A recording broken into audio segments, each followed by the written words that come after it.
السلام عليكم ورحمة الله وبركاته. dhamaantiin soo dhawaada waan islaamaya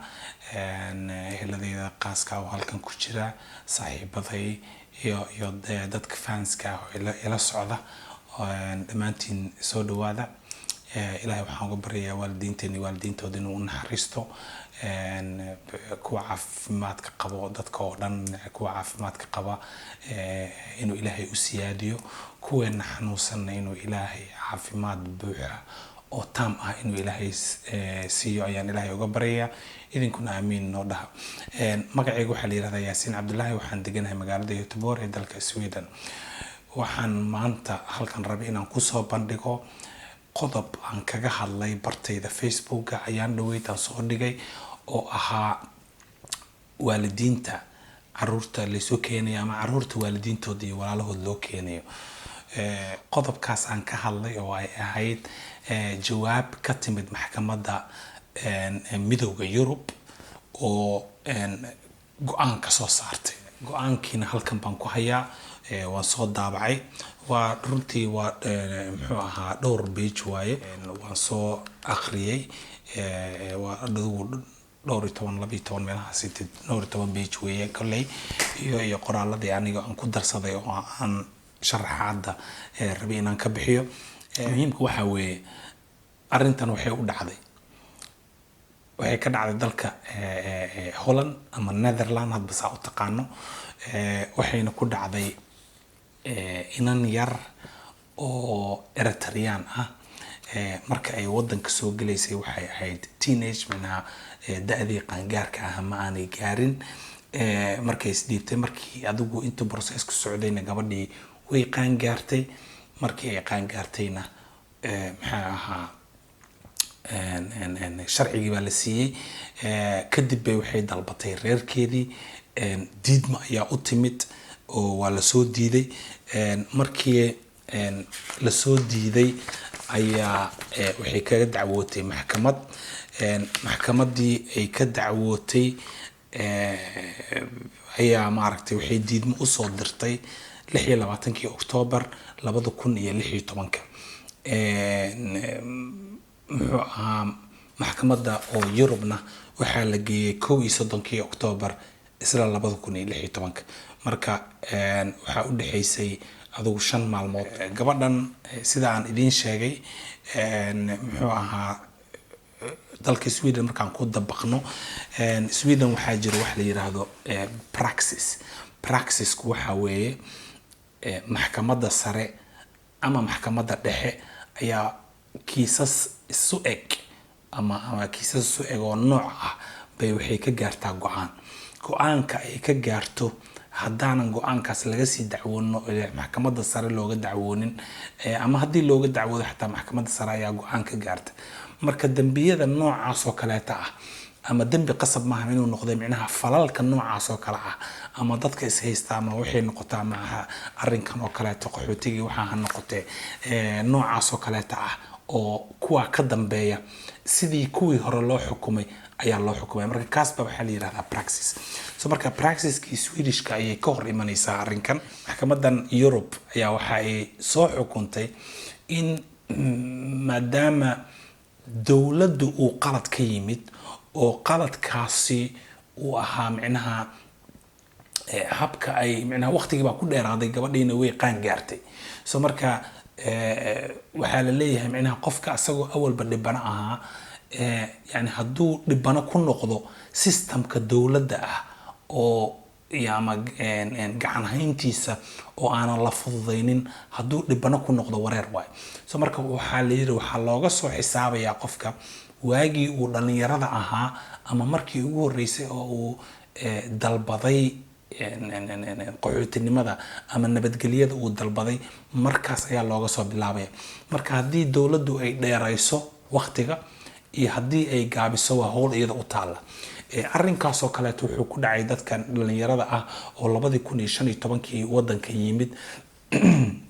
raalli ahaada 2015 wadanka yimid oo Soomaaliya iyo Afghanistan ba u badnaa. Afghanistanka aad ugu badnaa. marka dhalinyaradaasi waa uu la qabtay, safkun bay isaga jireen. markay qaangaareen waxaa la yiri iyo ordo suuqa gala hadeertaan yani xilligaas ilaa hadeertaan dhalinyaradi waxaa loo xukumay sidii dad qaangaar macnaha waxaa loo xukumay maalintaas go'aanka la gaarayo da'da ay jireen taasna waa qalad because systemka wadanka iyo dawladdu maaha inaad dhibano u noqoto so haddii iyagu shaqaaluhu ku yar yihiin ama muxuu ahaa arrimo dhibaato sida hadda coronaviruskan oo kaleeto uu dhacay iyo yani in ay adiga qaxootiga ahaa oo wadankaagiiba dhibaatooyin kaleeto uga yimid inaad wadankan iyo arrimahan adiga lafteeda aad muxuu ahaa la haysto u noqoto oo aad dhibaato kale kugu soo gaarto weeye waxa laga hortagayo marka sharciyadii waan akhriyay anigu maahi maxaa la dhahaa lawyer maahi sharciyada waan akhriyaa muxuu ahaa waan akhriyaa waxaana jeclahay macnaha inaan dadka soomaalida ah ilaa cajalada Soomaali bay ku baxaysaa dadka Soomaalida ah macnaha inaan u sahlo oo aan u fududeeyo oo yani sharciga sida uu yahay aan ugu sharaxo afka Soomaaliga iyo sida ay xataa wadankeeni wax u dhigma hadaynu heysano oo kaleeto marka qodobo fara badan bay soo qaadatay maxkamadda waxay dib u raacday oo ay tiigsatay shuruuc horey loo isticmaali jiray ilaa hadeertaana la isticmaalo waxaa la dhahaa Europa Convention ama Europe Convention ama Europa Convention macnaha waa heshiiskii Europe waxa kaleeto oo ay maxkamaddu ay soo qaadatay heshiiskii dawladaha xubnaha ka ah qaramada midoobay heshiiskii lagu saxiixay Geneva oo isagana la yiraahdo Geneva Convention oo la saxiixay 28kii bishii July 1951 waxa kale ay soo qaadatay maxkamaddu heshiis ama protocol lagu qoray muxuu ahaa New York magaalada New York ee dalka Mareykanka protocolkaas oo la sameeyay 31 Janaayo 1967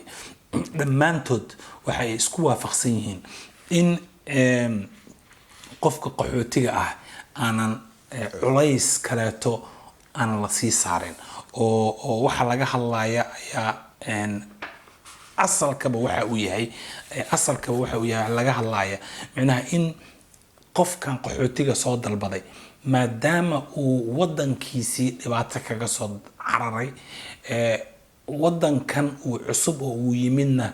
ay u aqoonsatay inay dhibaatadaas ay jirto oo sidaas darteed ay sharci siiyeen ama nabadgelyo siiyeen waxaa loo aqoonsaday marka in qoyskii uu ka soo tagayna dhibaatada isaga haysato oo kaleeto inay haysato so sidaas darteed macnaha aanan systemka wadanka ama habka maamulka wadankaasi uusan gabood falyo kaleeto aysan kaga imaanin xagga dawladnimada iyo maamulka farafudeedkiisa waxa kaleeto la yiri waan soo gaabinayaa macnaha waa wax badan aad u badan runtii oo aanan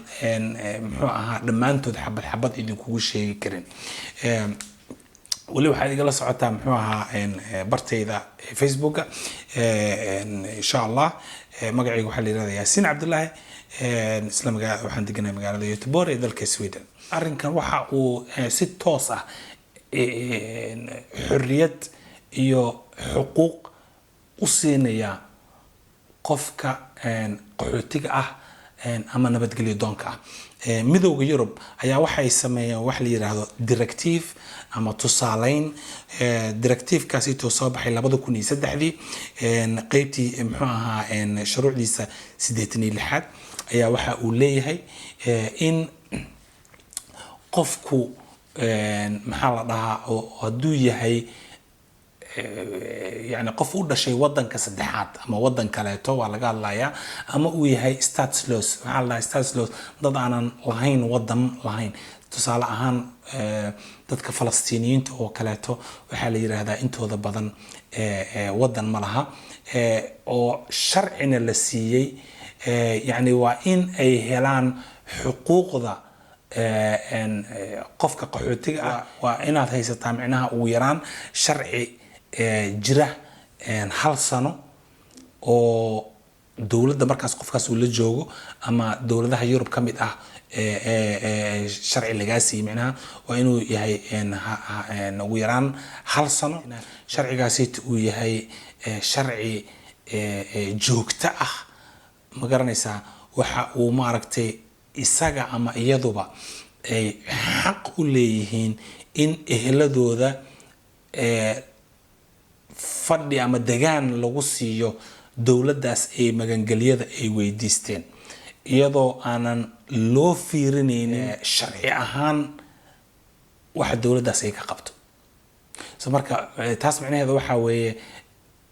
Europe ama midowga Europe ayaa ku amraya dowladaha xubnaha ka ah in ay muxuu ahaa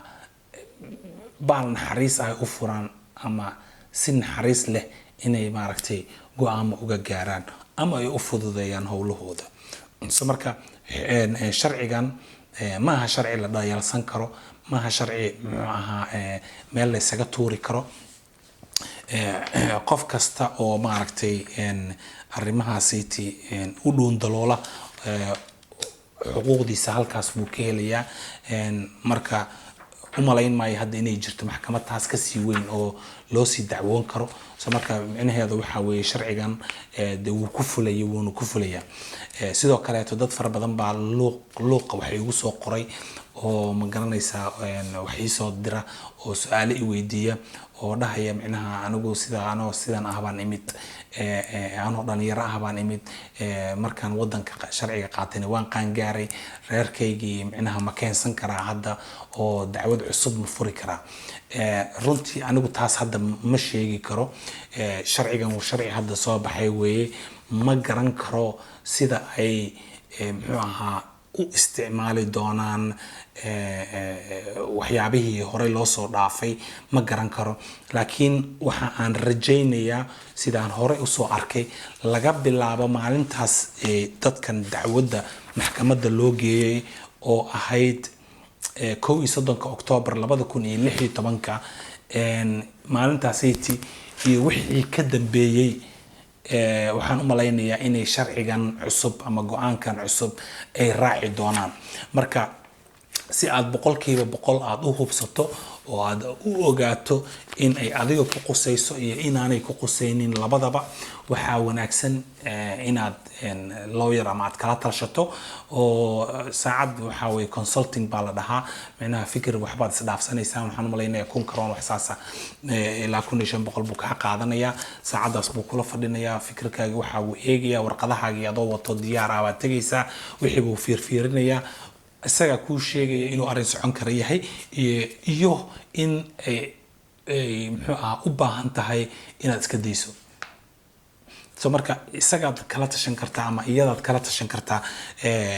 arrinkaasiti sidaan hore idinkugu sheegay anigu lawyer maahi waxaan u sameynaya ilaahay dartiisa facala khayr iyo dadkayga aan jecelahay inta yar oo aan ka aqoonta kaga roonahay in baan aqoontii aan u soo gudbiyaa hadii ilaahay idmo videoga marka aan soo dhigo meesha waxaan u sameyn doonaa linkkaas ayaa waxaan ku soo dari doonaa warqadahan aan soo daabacay meesha aan ka keenay si hadii adiga aad rabto inaad baarato ama aad iska u akhrisato ama aad iska haysataba ama aad xaqiijiso waxaan aan ku hadlayo inay sax yihiin in kale intaba halkaas ayaad ka arki doontaa hadii ay baraali ka noqdo waxaan aad u jeclaan lahaa inaad videogan aad hore u sii qaybisaan si ay dhiirigelin ugu noqoto walaalaha kale ee Soomaaliyeed oo iyaguna sidaan oo kale macnaha eheladoodii jeclaystay ama jeclaa inay keenaan oo diidma la soo siiyay because warqadahaneyti iyo tafatiraadooda iyo meelo kale oo aan galay xataa qoraal kale oo aan ku arkay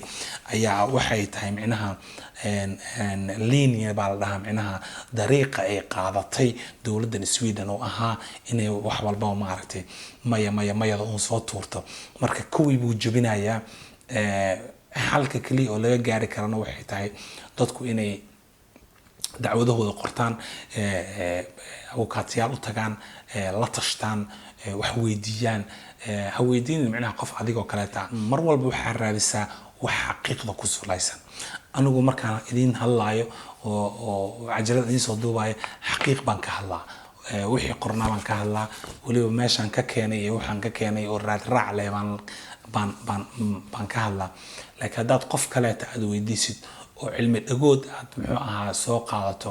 waad qasaaraysaa mar maaha 2 mar maaha 3 mar maaha dhowr mar baad qasaaraysaa marka inta aad qasaar lahayd waxaa lagu qaatay adigoo raadiya waxda xaqiiq ku salaysan oo adiga iyo mustaqbalka ehelkaaga dhammaan intaba anfacaya magacayga waxaa la yiraahdaa Yaasiin Cabdullaahi waxaan deganahay magaalada Göteborg ee dalka Sweden inta aynu program sidan oo kale aan ugu kulmi doono waxaan idinkaga tagayaa warsan iyo weersan